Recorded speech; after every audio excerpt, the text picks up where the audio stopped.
बोल दिखाओ। मेरा नाम शोभित कुमार है, मैं कक्षा 6 में पढ़ता हूँ। मैं आपको एक चैप्टर सुनाने जा रहा हूँ, किताब मंजरी पार्ट 3। आप भले तो जग भला। एक विशाल कांच के महल में ना जाने किधर से एक भटका हुआ कुत्ता घुस गया।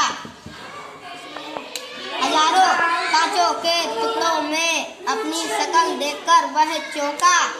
उसने जिधर भी नजर डाली उधर ही हजारों कुत्ते दिखाई दिए। समझा कि ये सब उस पर टूट पड़ेंगे और उसे मार डालेंगे। अपनी शान दिखाने के लिए वह भौंकने लगा।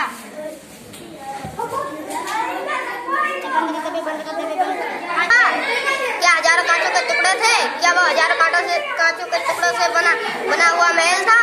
क्या एक भटका हुआ कुत्ता आया? क्या वह महल में घुस गया?